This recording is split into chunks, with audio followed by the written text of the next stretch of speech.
Welcome back to another podcast episode where we help aspiring developers get jobs and junior developers grow. Today, we're actually going to be doing a coding bootcamp review of Thinkful. So I invited 3 graduates on, and Gage, Alex, Anthony, thank you so much for coming. Let's jump right into the intros. Gage, you want to give a little intro about yourself? Yeah, sure. So I didn't come from a particularly tech savvy background. Like the most I really delved into was like building a computer. And if you haven't done that before, it's pretty much like putting together a Lego set, even easier because you can't really put things in the wrong spot. They just plug into only the right spot. I'm going to disagree with you there. I screw it up every time. Go ahead though. For the most part, I mean, that's pretty much the extent of my technical background. So I never delved into code at all. But I wanted a more lucrative degree or career that was also much more mentally stimulating than what I was at beforehand. I was in the audio industry and I had worked to like the manager of one of the local shops. And then I got an even more lucrative position at a warehouse managing their audio distribution side. But it was super mundane. I already knew pretty much everything I needed to know to actually do my job. And then nothing else was really needed. So every day was the same. I never had to learn anything. It just wasn't mentally stimulating whatsoever. So that's kind of when I started looking into something that I know I would be happy with doing. And I also know it'd be both lucrative and mentally stimulating. So I started looking at coding boot camps, and Thinkful in particular caught my eye pretty much because of their stipend program. If I didn't have the ability to go to a boot camp that offered a stipend program, then I probably would not have actually been able to afford to go in the first place. What is their stipend program?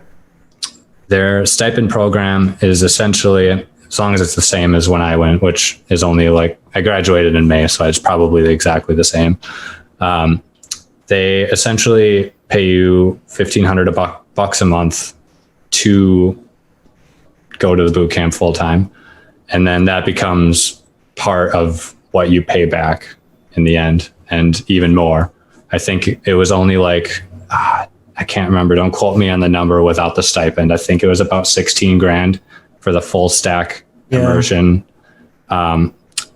Since I went with the stipend program, I have to pay $40,000. So it's a big chunk of change, but Jesus.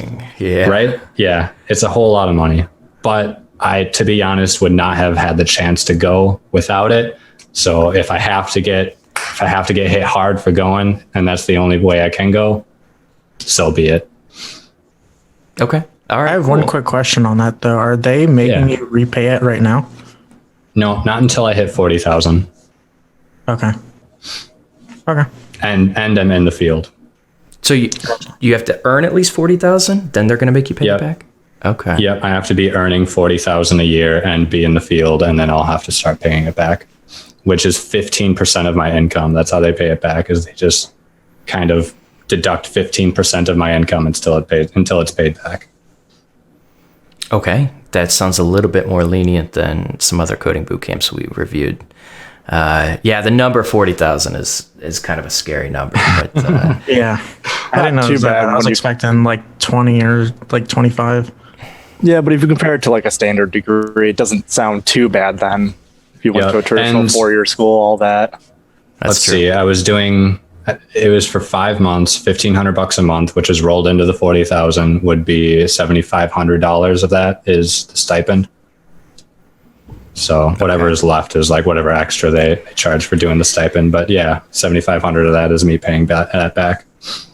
See, I just have a big issue. I asked you if you're over 18 because I can't bring on anyone less than that. And it's a whole pain to get them to sign the guest release form and everything. But I don't know how old you are, but I don't believe in giving out loans that early to people. I think people are generally, they aren't responsible with finances like they should be to take out the massive amount of loans they take out. So when you were talking about that amount of money that was given to you that you could do anything with, am I like you seem like a reasonable person, but I can see some people not really putting that money to where it should be, or storing it away if they can.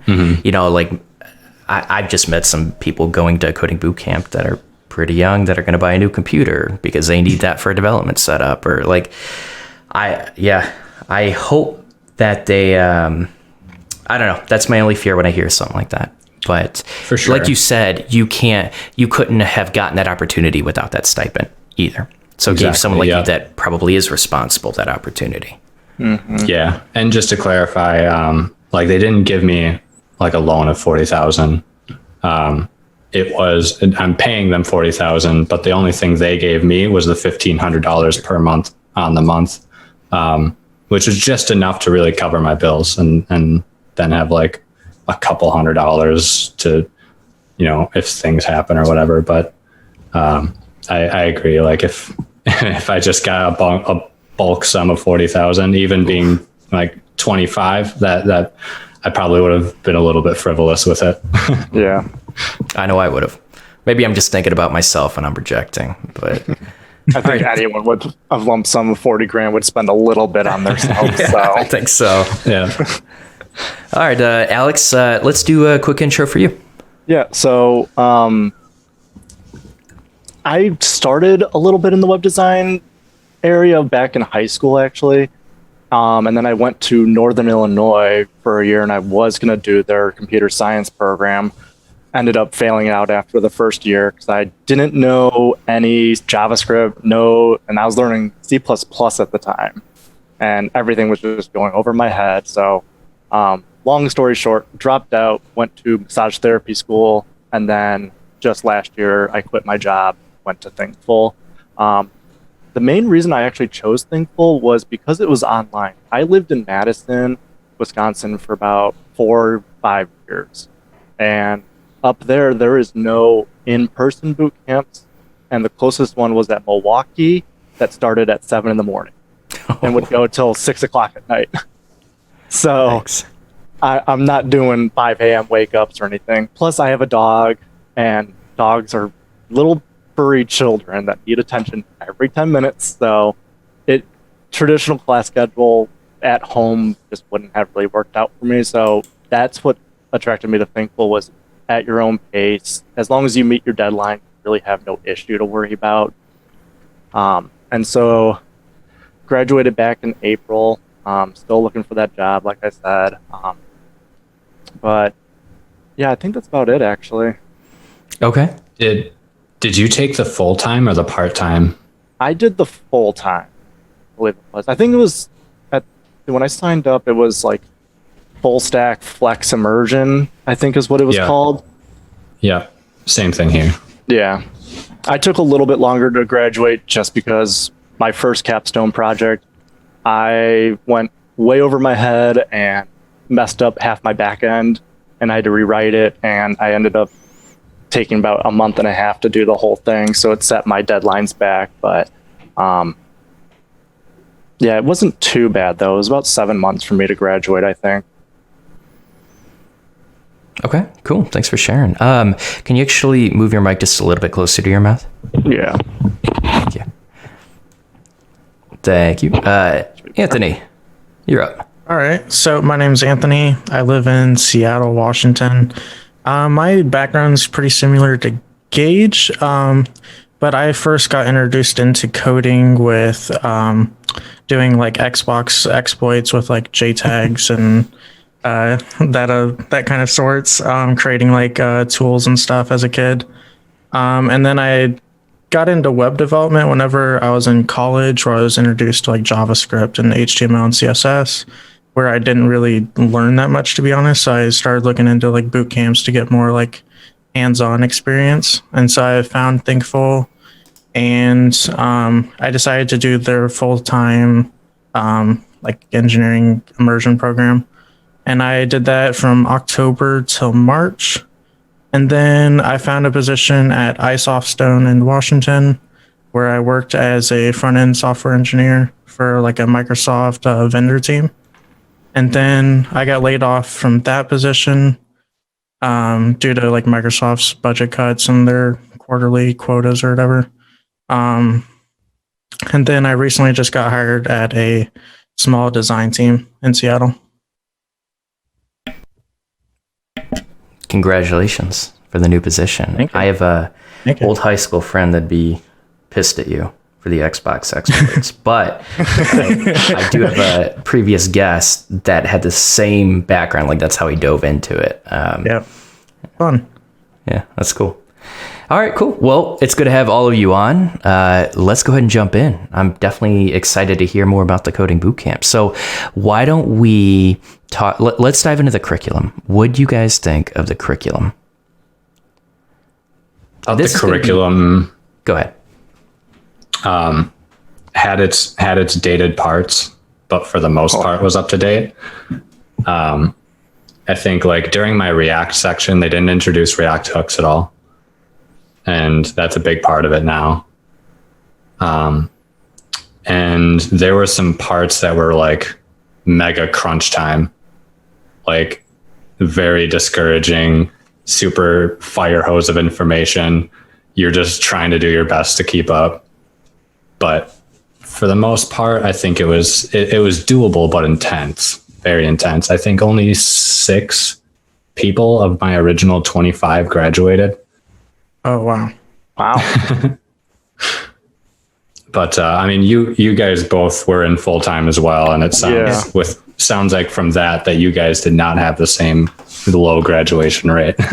I don't know, actually. I think only like 5 or 8 people dropped out of my cohort and like switched to either Flex or just dropped out of the program entirely. Why? Yeah, that's Okay, why so many people? so many people from the start, or so many people dropped out. So many people dropped out. I think they had a hard time really pinning down for other people, or like really getting the message across how intense this was about to be. Like this is a 60-hour per week boot camp for the most part. That's about what I spent on it. And there were a lot of people that I think didn't really get that, or didn't understand it when they dove into it, and were like, dude, this is just way too much for me. And then they probably, like a lot of them, probably in the first month, the people that dropped out either dropped out, but most of them dropped down to part-time. And then some afterwards just started dropping out due to other reasons, like academic reasons or like attendance reasons. It was intense enough for people to start dropping after like people just dropped to full or like part-time and stuff. Well, I think one of the big things is they don't tell you how much reading is really involved. And that's the thing is with Thinkful, compared to maybe like Full Stack Academy where it is in person and someone's teaching it to you, you're teaching this to yourself basically. You know, yeah, you do meet with a mentor twice a week or whatever, but you're just doing a bunch of reading, monkey see, monkey do sort of thing. And I don't think people were expecting that in particular. And they do, I feel like some of the JavaScript stuff with the curriculum in the early, when you first learned JavaScript, I felt like it bounced around a little. Like Gage said, there was some info that was kind of outdated. I found a lot of mistakes. Some of the solutions weren't even right, or they were far more complex than what they needed to be. So I'm sure people probably got thrown for a loop just for the sole fact of how much you have to read. And it can get very dry at times. So in a typical day, what would be the ratio of the amount of time that you'd be reading? I think I spent maybe, let's see, a given checkpoint could probably take you maybe about an hour, maybe 2 hours, depending on what you needed to do. And I would say you'd probably spend maybe about 20, 30 minutes per reading per checkpoint. And when you're trying to do 3-4 checkpoints in a day, maybe, you know, it's just very dry in that third and fourth checkpoint, and pacing yourself through that stuff. I don't think people realized or knew how to pace themselves either. So for the full-time immersion, we would like the night before you would read like the checkpoints like ahead of time, and then the next day you would have like your morning lecture, and then you would break off into like pair programming and like work through that checkpoint, and then after that you'd have like your afternoon lecture, and then you would just go back to pair programming for the rest of the day. Okay. Same. Where did the instructors come in? The instructors came in pretty much for morning lecture and afternoon lecture, about an hour and a half each, if I remember correctly. Yeah, something like that. Okay. And then the TAs were there during pair programming. And Okay, then so- the teacher would just walk you through like each checkpoint, but they would like expect you to like have pre-read the checkpoints. Was it kind of like, did they dedicate time for that? It sounds like they dedicated time for that day, but did they kind of expect you to do any pre-reading before you came into the class that day? Yeah, they expected yeah, you because they to would read ask questions. Yeah, they actually expected you to pre-read the stuff that you were going to work on that day. So all the checkpoints you were going to do that day, you were expected to pre-read. Could you do the checkpoints without reading? Yeah, it'd just be harder to follow Yeah, because there's along. like little like REPL like a breakpoints, and it tells you. So like you'll like read for like 15 minutes, and then they'll have like a REPL or like a sandbox on like actually going through like what you just read. Okay. Yeah. One thing I was worried is, that they were kind of pulling the instructors away to maybe save money and just have you read the content that the instructor should be teaching. But it more sounds like it's pre-reading. It's supplemental material to like really solidify the skills. So that's good to hear.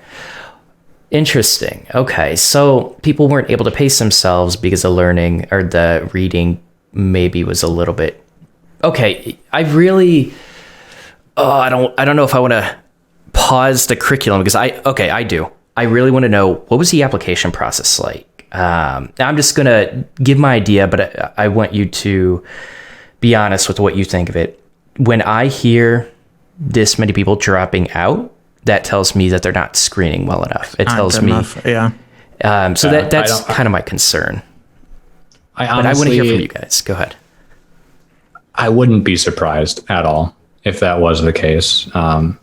Due to the amount of dropouts, you did end up having to do like a preliminary like month of work to get in.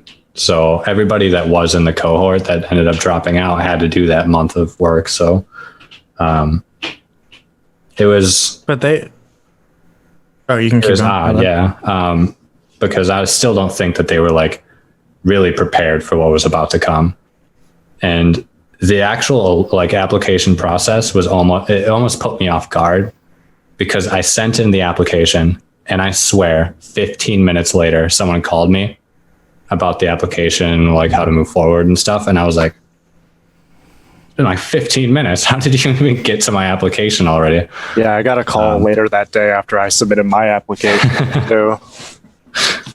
Yeah, it almost put me off guard how quick it was. But I definitely wouldn't be surprised if there was like a lack of in-depth screening.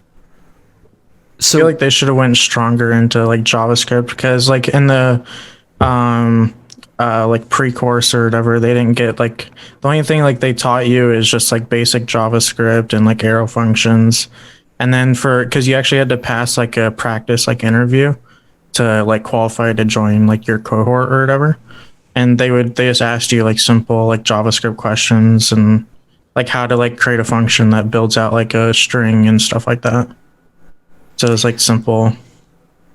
Oh, okay. That clarifies it a little bit. Okay, so they had an interview process, just one, where it'd be focused on the technical, and it would be really basic JavaScript questions. Does that sound right? Yeah. Yeah, and basically HTML and CSS questions. Okay. Okay. So I don't know if there's anything more to ask about that application. Well, was there... I mean, I remember talking to what's now known as like the academic success manager, I think is what they call them. I had a phone screening with her initially. It was after I'd done my application, I had talked to that person about my application. Then they transferred me to another person to have my phone screen with them. And then I did the 1 month, whatever, and then did the practice. And then you were kind of like in it from there. So maybe not everyone does that. I don't know. Because it sounds like you, Gage, and Anthony, you guys didn't do that as much, or? No, that sounds on par with what we did. I mean, we had the interview and stuff, but yeah, that sounds on par. Okay. So maybe the questions they asked didn't challenge the interviewees enough. Do you? Yeah, I mean, like... there was definitely some people in my cohort that I could tell either didn't have like any idea what they were doing, maybe didn't do what they were supposed to, but like, I don't want to say that this person couldn't be a developer, but like they obviously did not care to even put the effort into being one. Well, and so that's one thing that's screened out very often is the interest, right? The passion into being a developer. So I have two questions. I got to remember the first one. I just forgot. But the second one, let's actually focus on pair programming. You guys did a lot of pair programming. Did you feel like, actually kind of with what you mentioned, Gage, did you feel like people didn't care as much as you cared? Do you feel like there is some sort of like, did they do a good job of pairing you with the person that like built you up and made you do kind of like held you accountable and also contributed? The pairs were random every day. Yeah.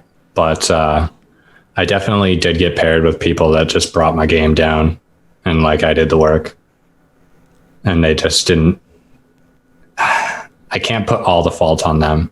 It's a fire hose of information for sure. Mm-hmm. And I think I kind of understood what was going on a little easier than like the average person. But I think that like there was a lot of people who just genuinely couldn't keep up with the amount of information and or just didn't put the effort in.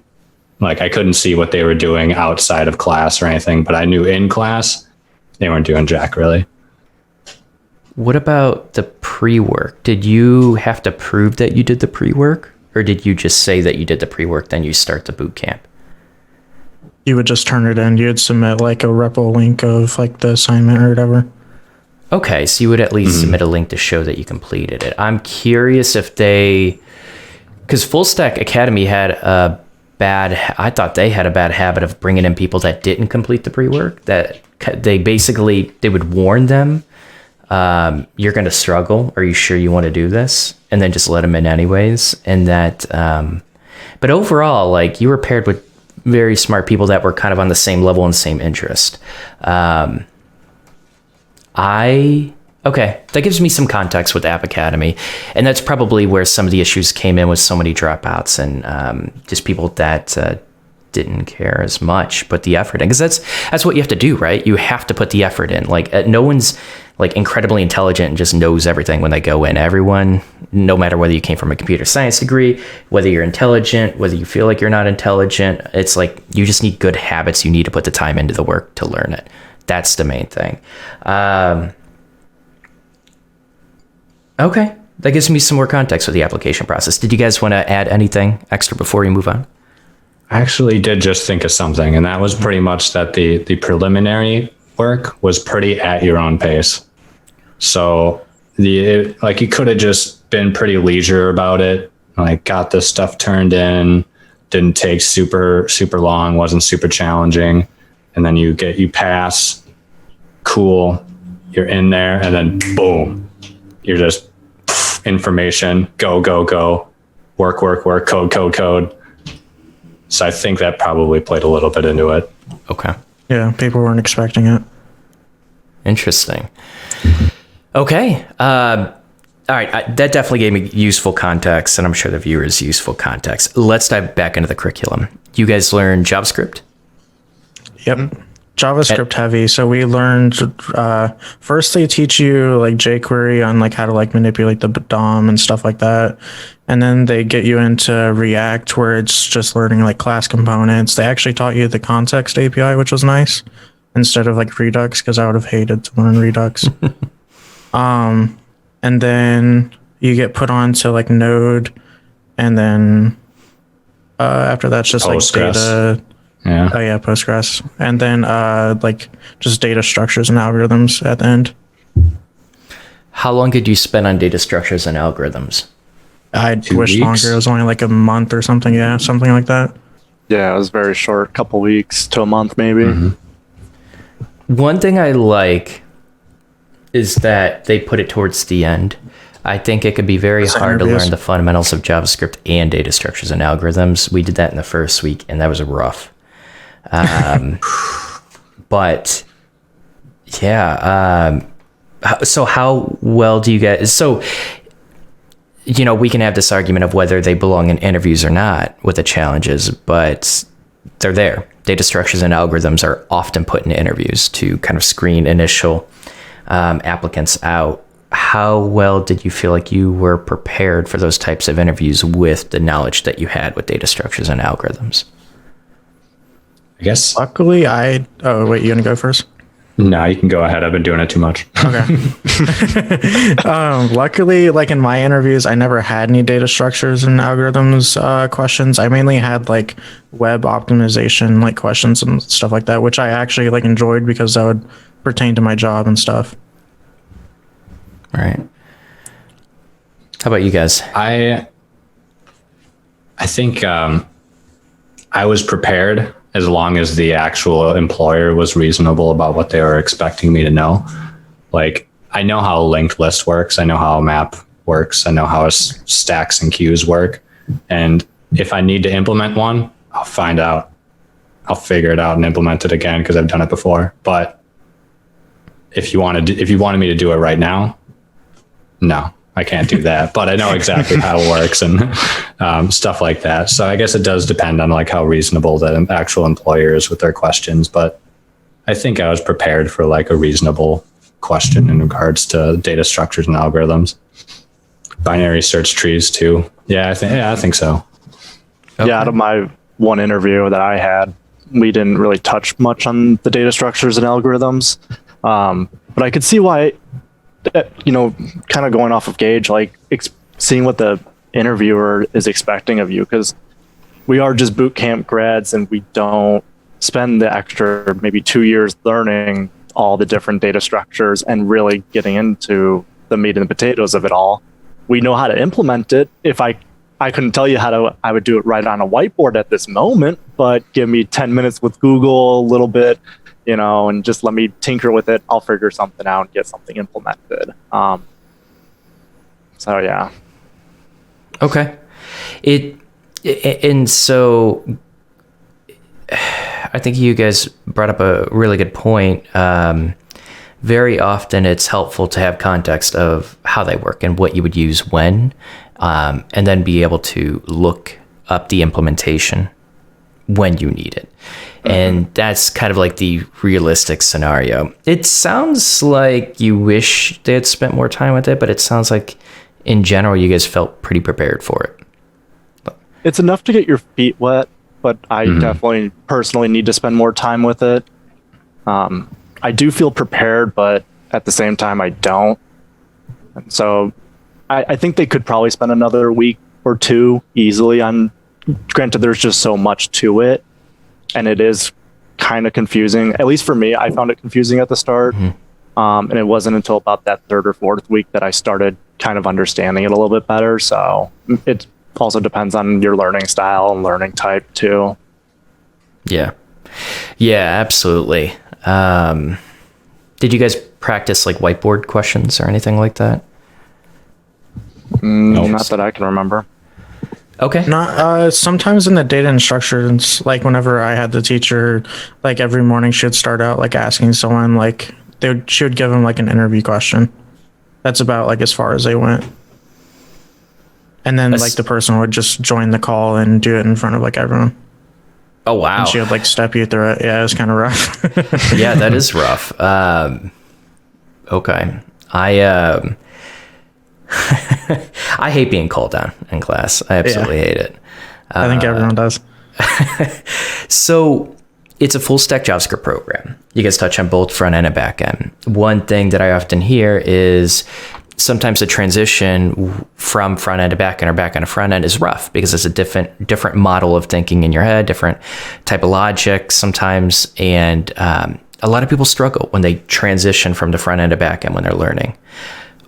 did you feel like it was much easier to learn the back end? It was much easier to learn the front end. And then when you switched, how do you feel like the transition went? Did you feel like you were able to jump into the other side pretty easily?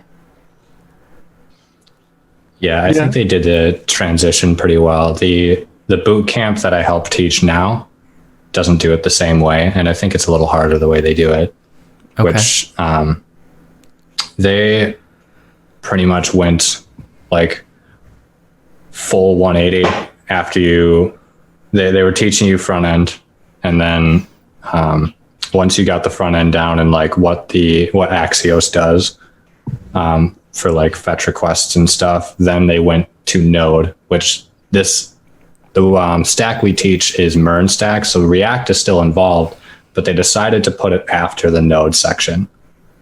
So you teach them front end, and then it goes to Node, and then it goes back to the front end with React. That's weird. It is weird, and I think it made it a hard transition, because I think for us, when we spent so much time on the front end figuring out how fetch requests work and what the fetch API is, how Axios works, it made it easy for us to imagine what the server is doing, and then it made it an easy transition. In fact, what we ended up having to tell them, or what the curriculum that I'm working with is telling the class right now, from the start, it was the server is a black box, a magic black box where you ask it something and it returns something. And I was like, I guess. But I think because of them putting React afterwards, it limited their ability to figure out or comprehend what Node is doing on the back end, where we didn't have that problem. So just to be clear, in Thinkful, you would make a bunch of requests on the front end and then kind of build out the API and figure out how those requests are going to be handled. That's what Thinkful does. So they give you they have like their own like JSON API, like teaching you like how to use like dynamic data and like how to pass it in as like props or context or whatever. And then once you get familiar with using like the JSON API, they like have you start building out your own API, and then you'll go back to like your past stuff where you're using the JSON API, and then they'll have you like implement your own. You would change the call to like your newly built API. That way, like you get used to like using the data in React, and then like building it out. I like that. Yeah, I really like that.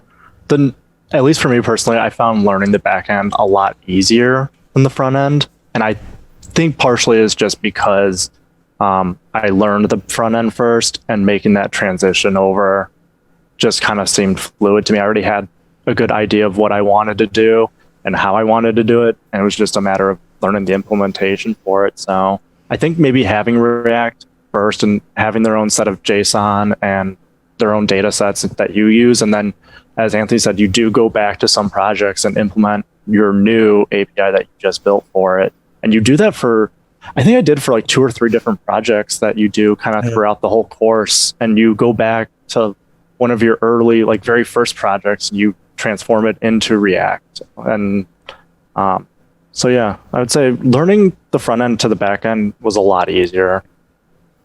Yeah, okay. I agree. I think the front end was harder because of React in particular.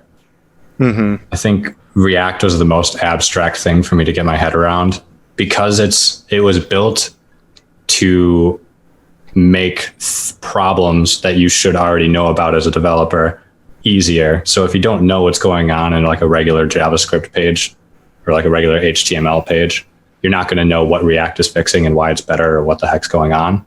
So I think like state, components, class components, functional components, all that stuff was really abstract for me to get my head around, because I was like, all right, I have to remember why this is even needed, because I have to remember the problems that they're fixing, which I'm not super familiar with yet. So I think that was the most abstract thing to get my head around. Node, it was like, all right, this is pretty obvious what it's doing. It's in fact pretty self-explanatory when you do like an express.get, or like you name the Express app like server.get. That's pretty self-explanatory what's going on. Whereas React was a little bit like you have to work with JSX, you have to work with state, you have to work with all this different stuff. I think that made it really hard. So I want to be clear. I'm not selling Full Stack Academy. It's just like the one experience I have to compare it to. One thing we did was like, so you brought up the idea React is kind of an abstract concept, and in order to learn it, you have to know what it's solving, right? You basically have to know, you have to have experience with a lot of spaghetti code that gets complex and hard to manage, and like a lot of data manipulation and movement with that data. It's to realize like why we use something like React. But one thing we did was we kind of built like a really, really simple version of React, a very simple version of like a virtual DOM. And by doing that, we were able to understand like all the pieces involved in React. It was really sloppy code that we built. A lot of it didn't even work by the end of the workshop. A lot of people struggled with it, but I do like the idea of like, if you're going to bring in a framework and you're learning, like you're trying to become a developer, you're learning these concepts, like try to build that framework out piece by piece. Because it'll help you understand how, like what all the pieces are and how they connect together. And it can be really, really difficult and sometimes overwhelming to do that. But often people come out of that and they feel like they kind of understand how everything's working. They understand what's going on under the hood a little bit, just a little bit with React. So what you're saying is you felt like there might have been kind of a, maybe disconnect is the right word. Like you started diving into a library, you didn't understand really what it was doing, and would you give like what kind of feedback would you give to make that transition a little bit simpler so React isn't so abstract, where you understood it a little bit more when you dove into it? And that's really important because a lot of people, and like, say you're getting hired for a React position, I know like even in my interview, they ask you, like they test to see if you actually know React, not if you can just like write a component. They ask you, like they'll give you like a component and ask you like what it's doing in plain JavaScript. That way you're like, like what it's doing and not just like how to build something. Yeah, I like that. I really like that. Anthony, I have to ask you, do you have like a podcast or anything? I just noticed a mic setup. No, I do not. No. Oh, I just have it just because I like my headphones and they don't have a mic on them. Okay, fair enough. Okay, so I think, what else do I want to ask before we dive off the curriculum? Actually, let's just dive into the next topic. What do you guys think of your instructors? Amazing. I like my instructors. I thought they were good. Okay. I thought mine were pretty good too. One of the things that the bootcamp that I'm in does differently is that they have the same instructor through the entire course, and we switched instructors probably 3 times. 4 times. Yeah. But I like it because each one of them were experienced in that like particular topic. You don't have someone that just knows like a little bit about like each thing. Mm-hmm. Yeah, and knowing that the instructor that does the boot camp that I do now is so like good at teaching the entire stack. I know that it'd probably be hard to find people that know the entire stack, but man, is that so much nicer. Like you don't have to, you can get it. It's been really personal, like the connection that you can get with the students when you have that same instructor during the entirety of the course. But I didn't have a bad time switching instructors around. Just personal preference, I guess. I think on the flip side of that, though, too, is you can get a different perspective by switching teachers so often as opposed to having that one teacher. Because I know when I was in massage school, I had the same teachers, for 2 of my classes. And yeah, you do build that connection.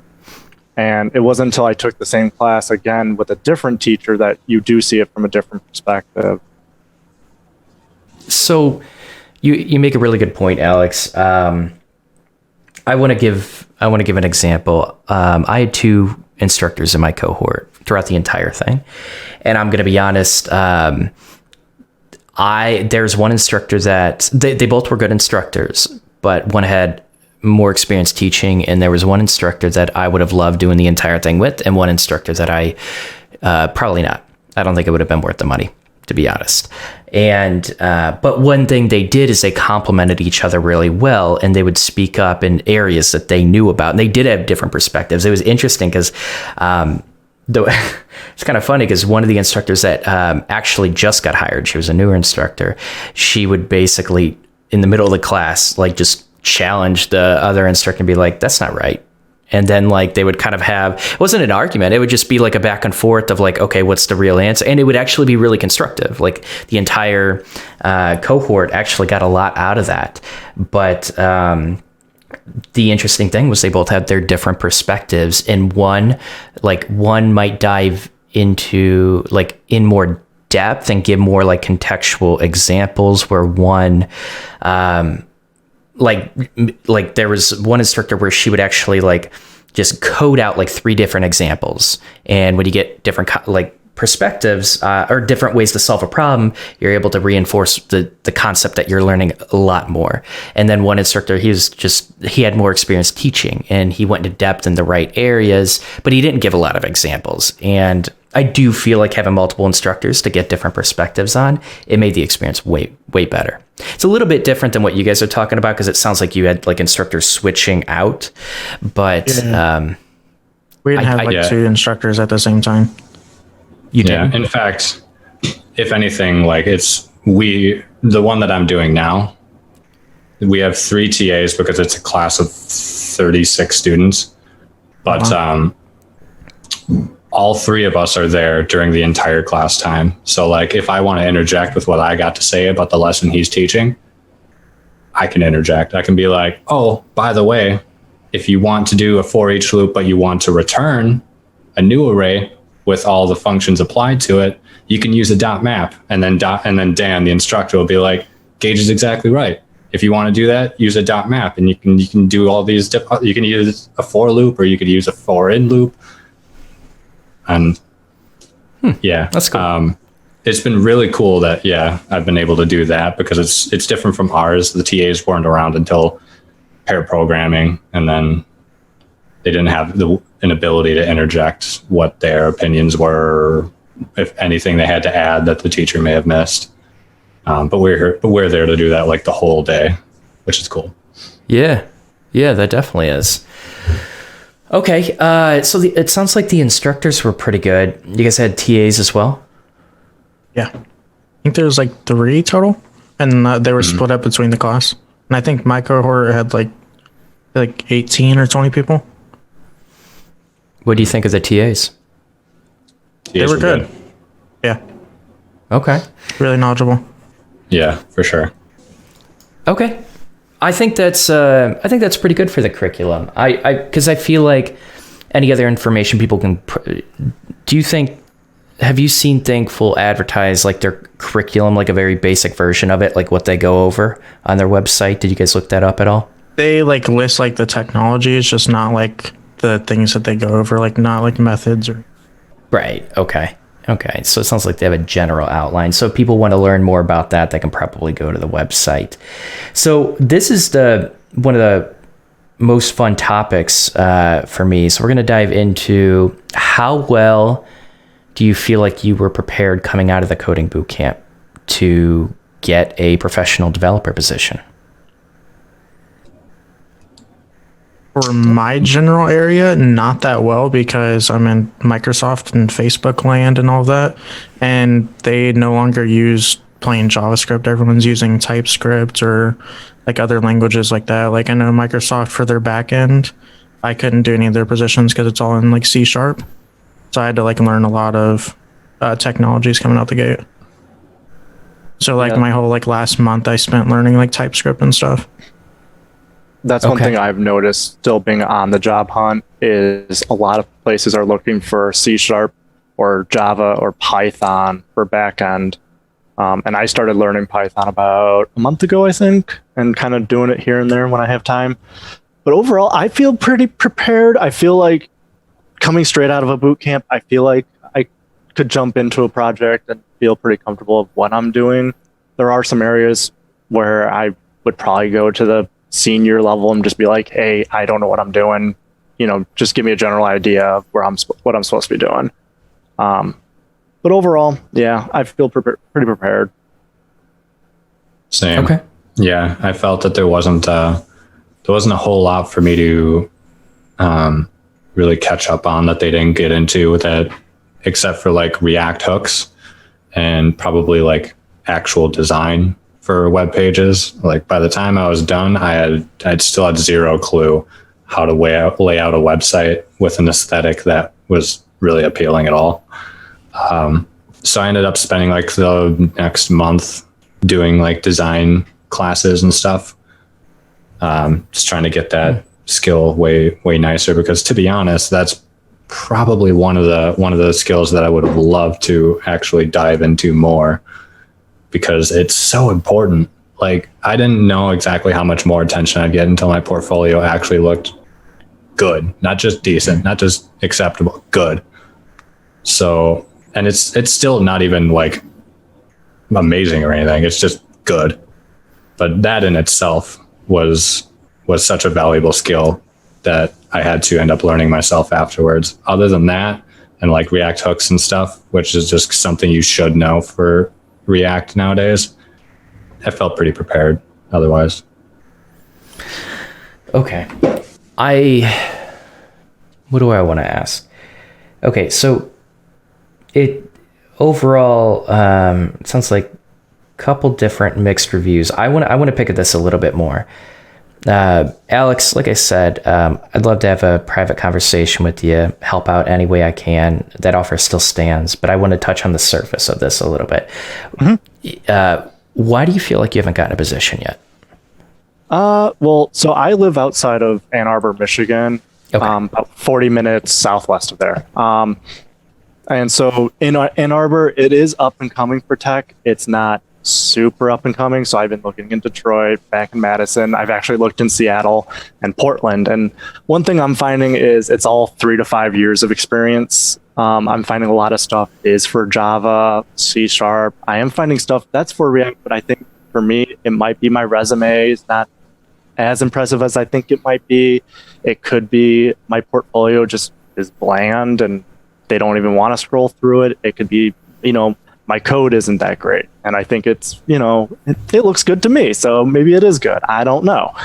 So that might be the reason why. But again, it could be because of COVID though. It could be just the area I'm in. I got one guy who denied me because I live too far away. And he didn't even give me a shot to be like, I'm willing to relocate closer though. Mm-hmm. Like you don't have to pay for it. I have money to pay for that. And he just didn't give me the time or the day after that. Yeah, because ultimately, if they give you the job, you don't have to relocate, and that creates an issue with them. I wonder because a lot of companies won't reach back out to me. I haven't tried recently, but when I was first trying to get a developer position, no one reached out to me. If I was I applied to Texas, I was in Indiana, and like as soon as they figured it out, no, that interview is done.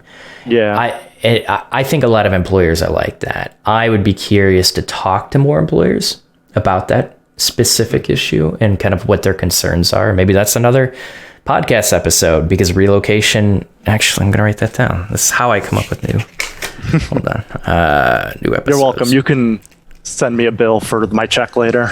Okay. Sounds good. But yeah, it's hard to know.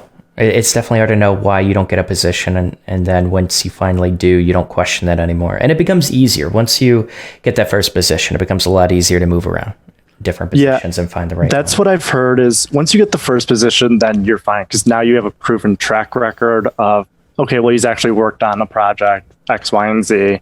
Mm-hmm. I did have a few people mention, well, you don't seem to have any group projects on there. 'Cause a lot of the stuff I did was just on my own. Mm-hmm. And so maybe that's another reason it's just all me, and who knows? Right. I've been asking myself that for the last 6 months. My girlfriend's been asking that. We're yelling at the employers from my house to get a job finally. I'm ready to work. Yeah. There really are so many variables right now. There's probably a bunch of people that are laid off due to COVID. So there are probably much more people that are ripe for the picking that are actually experienced devs. So there's that. And then there's the ridiculous amount of experience in the interview process, which if you're active on LinkedIn, you see people making fun of all the time in this particular field. So that's just another thing. And yeah, just all those other variables you mentioned, it just adds up. You have makes it so you have no idea what the heck is going on. Yeah, layoffs are real. Like layoffs. Lack of I was going to say lack of feedback too. That's that's my biggest thing. If I ever like become on like the hiring team, if someone gets past like either like the first or second round of some of these companies, I will personally email that person back and tell them like what they could work on and stuff like that. That's gonna be like my goal in life.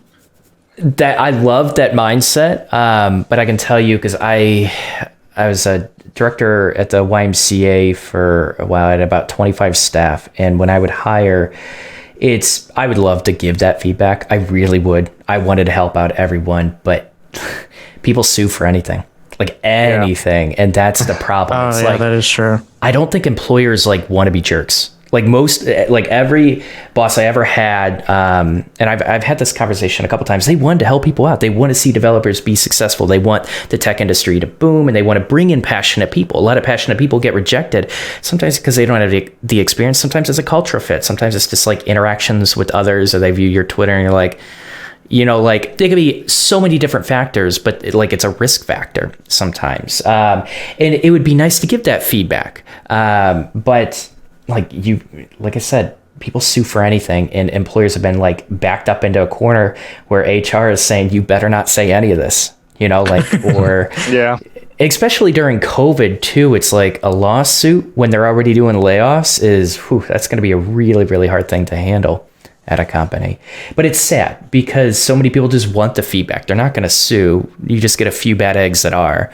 But yeah, that's why feedback doesn't exist. I wish it did. I really wish it did, but companies need to be a little bit more protected. It just gives people a reason for something to work on and stuff like that. Yeah. That they don't realize that they're not like strong in. Yeah, no, you make a really good point. And my advice to you is you're probably not going to get a lot of feedback from employers. What you should do is speak to actual software engineers. Don't speak to people who are like professional resume builders. Don't speak to career advisors, in my opinion, until you speak to actual software engineers that are doing the day-to-day, or like speak to lead developers, or like build a connection with a lead developer CTO that's at a company you're not applying to, right? And just like have that conversation with them. And if they're honest about it, that's where you're going to get a lot of good feedback. So that's my recommendation for people that aren't getting feedback.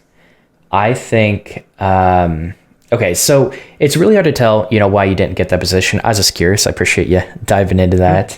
But what was like the job assistance like at this coding bootcamp? Did they provide any after you graduated? Yeah, at least for me, I had the 6 months careers coach, which mine actually just ended maybe a week or two ago, and had our little send off emails, all that schnaz.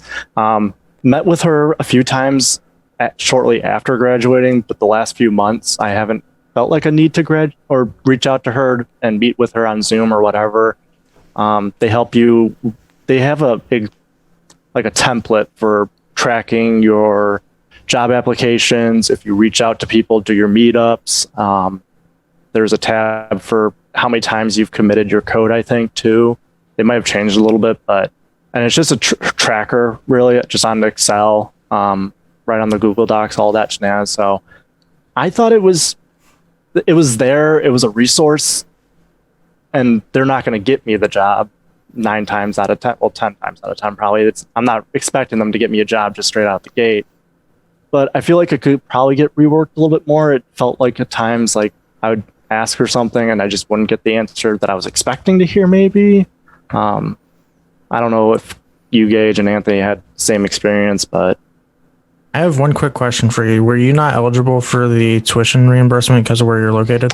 So I lived in Madison. I was eligible. When I moved to Ann Arbor, I wouldn't have told him you moved. The problem is I had to, because I knew I'd be gone longer than expected, and I had to take time off from the program in order to move. Gotcha. and pack up my apartment and all this stuff and unpack some of my stuff too. So that's why I had to tell them, and found out 2 weeks later that I was now ineligible for my tuition reimbursement. I didn't find out until I was about to graduate that I wasn't eligible for tuition reimbursement because I was on the stipend program. Nobody brought that up. I'm sure it was mentioned. I'm sure you could argue, oh, it was mentioned in the contract. Oh, I bet it was mentioned in the contract. What was the tuition reimbursement? It's if you don't find a job that pays 50,000. I think it's 60. More than 60K, then they just refund your tuition. Yeah. Yeah, it was after like a year or something. Okay. I think it was 6 months. I think it's 6 months because it's as long as like it's probably 6 months. career person helps you. Yeah. Oh, yeah. Interesting. Okay, how do they combat against people that just don't get a job within 6 months to a year? Like, are people Their location, you have to be next to like a tech hub. You have to be like 25 miles within a tech hub. what would prevent people from just sitting and saying they're applying? Well, but not really they use trying. that Excel spreadsheet to track if you're because they give you they tell you at this right after you graduate, you meet with the careers coach. They tell you they want you to do, I think, 10 job applications per week. They want you to do 3 meetups per month. And of course, we're all going through COVID right now. So doing the meetups. And so they reworked it a little bit for COVID. But generally speaking, that's what they did. And if you weren't up to those standards, then I think they would disqualify you from that. So you can't just graduate, sit on your butt for 6 months, get your tuition back, and then boom, you get a job 2 weeks later, maybe. Okay. Still seems like a system that's easy to cheat. So you're applying for 10 positions, you can go to meetups, you can commit, you can work on projects. What's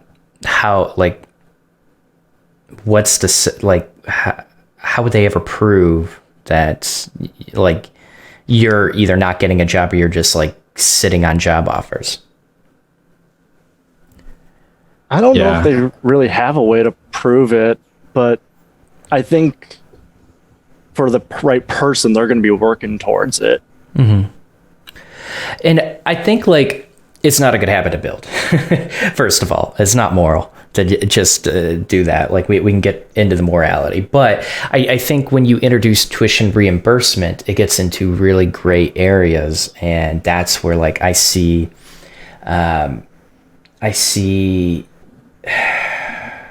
sometimes misaligned interest, but I see alumni getting upset with the coding bootcamp and how they handle that. Sometimes they are a little bit too strict, and we even talked about the idea, well, you got an offer that was $40,000, why didn't you take it? Well, it's because it's $40,000. It's not a lot of money as an engineer. It's you're worth way more than that, is basically what I'm saying. So then you get a coding bootcamp that pressures you into taking a very low offer, where you're barely affording bills. Now you have to also pay the coding bootcamp back. So the execution of how they do that matters, and it can get really nasty sometimes. So I was just curious, and I think some coding bootcamps are starting to offer that because people want a little bit more security. People always want security, but okay, interesting. So they have that type of program. I think that's enough for the job assistance. What I want to dive into, this is kind of our final piece. So think about the application process, the curriculum, the job assistance, and anything else, the instructors. What constructive feedback would you have for the bootcamp? If you were to make it a much better experience, even just for yourself, what kind of feedback would you give? I would recommend probably teaching the most modern parts of the technology, teaching in React, React hooks is a must. Teaching TypeScript and how to do static typing for languages and stuff like that. And pay attention more to optimization and stuff like that with CSS and stuff like that. Yeah, okay. I think they. Oh, go ahead, Alex. I was going to say maybe proofreading a little bit, because there were, you're going to have misspellings here and there, but some of the stuff was worded weirdly. And kind of same thing as Anthony, though, just getting it up to modern speed. It was great learning the context for React, but seeing a lot of stuff for React hooks, Redux. So even if you just spend like a couple days on it or a week or two, just some time into it, just to get our feet wet would have been nice, along with all the different like CSS styles with Sass and what is it, Less or Lass or whatever. Yeah. So even delving into that a little bit, even if it's towards the end of the curriculum where you kind of are maybe getting closer to like the data algorithms and the structures, and maybe you're working on your second capstone project. Mm-hmm. Okay. I think they could have structured the curriculum differently as far as the way that you actually go about your curriculum and learning. I think, there's not much you can add to the curriculum without making it just a stronger fire hose of information. But I think having to read the checkpoints, do the checkpoints yourself, do them again tomorrow with your pair, because it wasn't, you were expected to do more than just read the checkpoint. You were expected to follow along with the checkpoint, code along with the checkpoint, go to class tomorrow. They would do a lecture on those checkpoints. Then you would go redo those checkpoints with your pair programmers. I think that is, like, I get what they were trying to do, but I think it was a little bit overboard. Like, I think too much repetition. Yeah, I think it ended up causing, if anything, burnout more than like a cementing of information. I think what we do in the coding bootcamp that I do now is we do the instructor does one of the checkpoints in front of everybody, and then there's a student provided checkpoint, which is this very similar but a little bit different, and then they work on that together or alone depending on the complexity of the activity, and then we all talk about it, and then we move on to the next one. So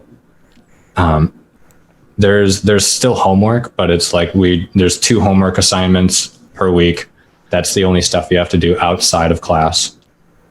And you do definitely still have to do work outside of class to cement these skills, but it's not doing the same thing twice. Okay. It sounds like a lot of the feedback is towards the curriculum. Mm-hmm. Yeah. Mm-hmm. And that's, do you feel like they iterate fast on the curriculum? Like, sometimes it's hard to know. You have to talk to different cohorts, but do you feel like they were open to changing it? Because one thing you had mentioned was they were a little bit slow with newer concepts that should have been introduced, like hooks. They were slower to bring that in, but I'm kind of curious if you guys know how fast they iterate on their curriculum. I have no clue. It got updated twice during my time. Okay. But it wasn't like a major update where they introduced something like hooks or something. I'm actually trying to see if I can find some of the curriculum right now. Do we still have access to the curriculum? I haven't even looked. Yeah, we're supposed to have lifetime access. We're supposed to. That's one of the, I guess you could say, upsides, but you ever need to go back and learn basics, but... Yeah. I copied the entire curriculum down into my OneNote folder, though. One way to do it. I was going to say something in regards to... Well, what were we just talking about before we started talking? The curriculum. Updates. Yes. So I didn't see any updates while I was doing it, but I do know that they were asking about our opinion of the curriculum quite often during the course. Yes. So I can't say what they did as far as going about implementing that feedback, but I can say that they did ask for it quite often. And one thing I did like is the challenges after each section, because you had like a little mock interview after each section to like test you on. And I feel like that's where most of the dropouts came from. It was just people failing the interviews. Yeah, and just not like catching up. You get 2 chances to pass it, right? Yep. You get 2 passes, and then if you fail the third, you're out. Yeah. Okay. Interesting. How many sections did you have? I think there's 4. Because there's one for jQuery, one for React, one for backend, and one for data structures. Yeah, I can't remember the exact one either, but I think he's pretty much on point right there. Yeah. Okay. So pretty much 4 checkpoints. Okay. Yeah. That sounds pretty good. I'd be really curious to, like the big thing that I noticed as far as something that could be constructive is I'd be really curious to why so many people are failing out. Because it's kind of a big number you introduced, Gage, and I wasn't expecting that number. Mm-hmm. Well, I wonder if some of it's from that first initial mock interview that they have you do, because I know everyone's kind of worried about that, and I've heard some people having real tough mock interviews. Mine was pretty easy, and I feel I should have failed it, but they ended up passing me. So I don't know if some of the interviewers just kind of pass you along, or if some of them actually try and test you and everything. Mm-hmm. My guys they nitpicked everything. Damn, there were a couple that were pretty lax on me, and I think, to be honest, maybe it was the screening process that really did it all in, because there was probably about 12 dropouts in the first couple weeks because of the initial intensity and like that first interview and stuff like that. I think there was like a big dissonance on what they told you to expect versus what to actually expect, and that probably led to a lot of the dropouts, because there were still dropouts every now and then after that, but it was pretty few and far between. I would say like almost half my class dropped out in like the first month, and that was probably a dissonance between what they expected and what actually started happening. Because it wasn't it wasn't too intense. I graduated a week early, so like it's definitely doable. I think it was just that too many people did get let in when they shouldn't have, or they weren't expecting, and they still had like life responsibilities that they couldn't take care of. They still needed a job. They still had kids to take care of, and they couldn't do it, which is totally understandable. But yeah, I think that might have been a big I'd be interested if there's like a quota or like some kind of like on the sales team, if there's like a reward or something for like getting people on. I wouldn't be surprised. There probably is. That's a really good point, because my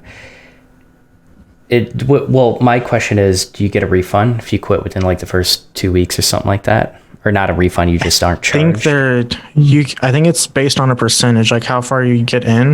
Okay. I think like if you quit within like the first like week, you probably get like all your money back, and then like if you get into like the first checkpoint, you get like 90% back or something. I don't know like how it goes based on like the billing options, because with like the stipend and stuff like that, it might get tricky.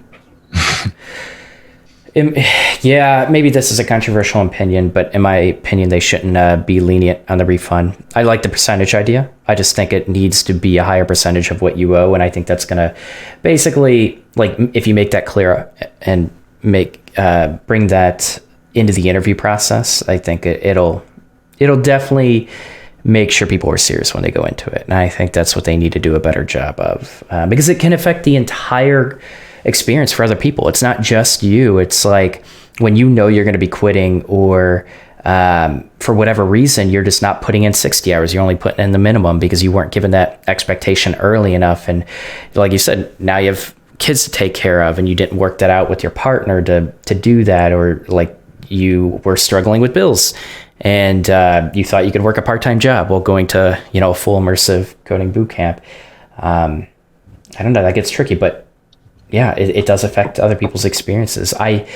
It sounds like overall the curriculum was pretty good, a little bit outdated, and they would really, really benefit from a stricter screening process, because first of all, that's going to, when you have that many people dropping out, people that drop out generally aren't going to give the best word of mouth feedback. They don't have the best experience, with a few exceptions. I would love to see them work on that. I think it'd be really useful for them. And yeah, I think you guys gave really, really good feedback. I think we touched on everything I wanted to touch on. So what's one final piece of feedback that you would give to aspiring developers right now that are considering a coding bootcamp? Be ready to work. Like get ready, because as Gage said, you did 60 hours. I was probably doing about 40. I had my weeks where I did 60, late nights, whatever it may be. As soon as I wake up, I'm coding. Yeah. You literally, you have to be prepared to eat, sleep, breathe, code. Yeah, there were some easy weeks, but I always set aside 60 hours for it just in case, and that would probably be a pretty strong recommendation of mine too. And the other serious recommendation of mine, because I am I'm very susceptible to it, is imposter syndrome. Right out the gate, might as well just figure out what that is, how to combat it, and just work on that right from the get-go, because you'll start feeling that on week 1. Yeah. My biggest recommendation is creating side projects on the stuff that you're learning, just to work on that and keep the knowledge that you're getting retained. Because you could work on something for a week, and then if you don't add it to a project, you're going to forget about it. I like that. I like that a lot. I started a side project. It was a blog built in React on top of Node, and that helped just reinforce everything. And the project was purely based on just covering all the topics I covered in the coding bootcamp and reinforcing it. It helped me a lot. So last thing, Gage, since you brought it up, how do you get over imposter syndrome? How do you combat it? Anyone, not just Gabe, because that's a big topic. Well, I watched this video that had Adam Savage in it. Adam Savage has his own YouTube channel, and he was doing a Q&A where they asked him about his imposter syndrome, and he was pretty much like, I still have it. I've always had it. I still have it, but it's about your perspective, and it's about making sure that you realize and hold yourself to the same standards that you would hold somebody else to. Because I feel like the entire time I was feeling like, I don't get it. I just have no idea what's going on. I'm not going to make it. But I never held anybody else to that. I never thought that one of my other students, one of the other classmates I had, if they weren't getting it, I didn't think, oh yeah, they're not cut out for it. They don't belong here. Why did I do that to myself then? Why did I hold myself to a standard that's I can't do it, I shouldn't be here, but I didn't hold anybody else to that? And I'm not saying that of course you should hold other people to that standard. I'm saying you should be your own best friend in this scenario and treat yourself the way others, or the way that you would hope others would treat you, and hopefully the way that you would actually treat others, which is with a reasonable sense of it's okay, you just don't get it now. Through repetition, you will. This stuff gets cemented in through repetition, and there is some stuff that you will never really just nail in your head. I still look up the syntax of an array dot filter method. So, I probably will for a very, very long time, but that doesn't mean I don't know it. Can I piggyback off that real quick? Because with that being said too, I completely lost my train of thought. Oh, this is a career path that you're always going to be learning in. You're never going to know 100% React. 2 weeks from now, something new will come out, and now you only know 99% of React. So just always keep in mind that you're going to have your good days, you're going to have your bad days, but the thing you did last week is going to be different than what you're doing the following week, and what you're learning or whatever you're doing, working on. So just kind of keeping that in mind of you're going to have your good days, your bad days, but the good days are the ones that you count for. You learn from the bad days and you keep moving forward. Yeah. And you guys really touch on something. So 2 things, Gage. I love this idea of, if I don't see other people like this, why am I treating myself like this? And it holds yourself accountable. I got to treat myself kinder. I got to be kinder to myself. Why am I so mean to myself? And that idea, it's that's not just coding. like that's every profession. Everyone is so critical of themselves, and it does nothing for you. Like there definitely is research to show that holding yourself accountable, like you can be critical without the emotion. You could say, okay, I've made this mistake before, and you can kind of come up with a strategy or a plan to reinforce the knowledge that you thought you were going to learn. But people attach so much emotion to it where it's just like self-defeating. And or programmers, I would actually encourage you to be more logical. If you don't know something, why don't you know something? Come up with a plan for it. But I like that. It's just be kinder to yourself. And if you don't treat others like that, why would you treat yourself like that? I really like that idea.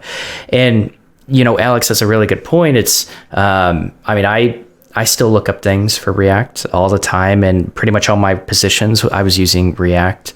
And like you said, you're never going to master, like people have this idea of like, you're going to master JavaScript. You're going to master this language. You're going to master coding. You're not going to master it. It's like this is one profession where you have to go in saying, I'm never going to master it.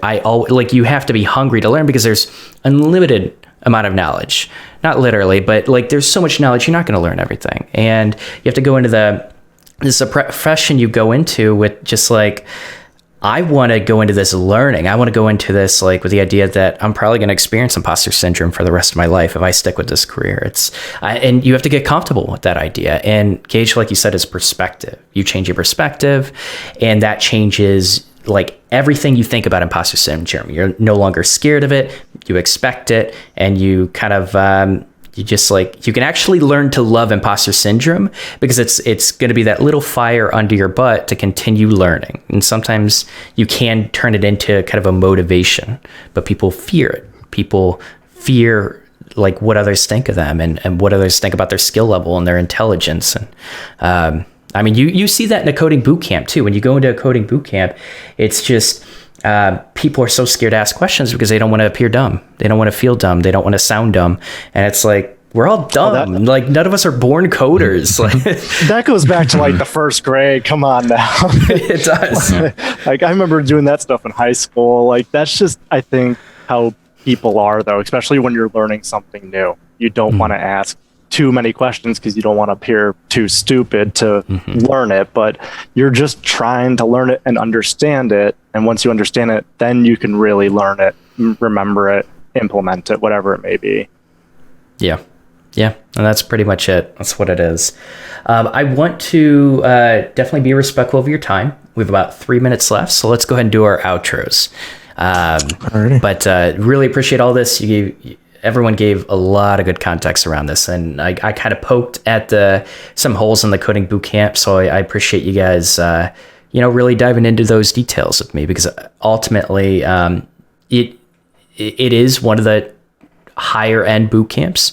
It is a really good boot camp, and I think some of the top coding boot camps deserve to have holes poked. They can't be put on a pedestal, and they always need to be improving. So I really love diving into these topics. But yeah, let's do outros. Gage, if people want to reach out to you, where could they reach you? They could find me on LinkedIn is the best way. My projects and everything are on there. I monitor that pretty much almost all day, every day. It's like always up on my computer to the side while I'm doing classes and stuff. I love teaching, and I love explaining. It helps cement my own knowledge. So definitely, if you have any MERN or PERN stack questions, anything with Mongo, MySQL, Postgres, React, Express, Node, JavaScript, I'll help you out. It's very kind of you. Thanks, Gage. How about you, Alex? Well, people can find me on LinkedIn. I'm the same as Gage. I got mine up on my other monitor 99% of the day. I check it on my phone here and there if I'm out and about. So anytime I see a notification, I'll check it. So I get back pretty quick to people, unless you message me at 2 a.m, then I'm sleeping. I got my projects up there. If you want to work on something together, even if it's just a simple input, reach out to me. And if you know of anyone who needs a little junior web developer, I know the Pern stack pretty well. So, give them a shout out for me, and help me land my first job. Come on now. Sounds good. How about you, Anthony? You can just go to my portfolio, anthonyb.dev, and then it has all like my social media links and stuff like that. Okay. Oh man, I can't believe I didn't plug my sweet domain name, which is Gage. It's gage.guru. Go to gage.guru and you'll find my info and my projects and my sweet blue and pink color scheme. I can't believe you got that domain name. I'm proud of you. Right? I love it. Yeah, that's awesome. And you've been working on design, so I'm sure people are going to enjoy looking at it too.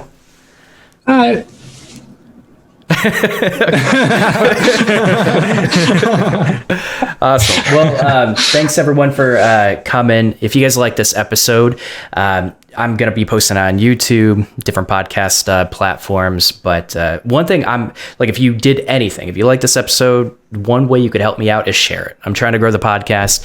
Share it with someone else. If you're on YouTube, leave a comment that promotes YouTube's algorithm to promote my video in recommended feeds. And then on the podcast, like Apple Podcasts, leave a review. That's super helpful. Apple Podcasts is like the big one that you want to get reviews on to grow your podcast. So that's helpful. But yeah, that's it. We'll be doing more episodes. I think next week we're actually going to be inviting a few CTOs on to talk about developer retention, because a lot of developers are moving on from different companies. And I want to dive into why that is, how we can improve developer teams. But yeah, that's it. Thanks for watching. Really appreciate it. Gage, Alex, Anthony, thanks so much for coming on. It was nice meeting you all. And yeah, I hope you have a good rest of your weekend. Thank you. You too. Everything we believe, we just see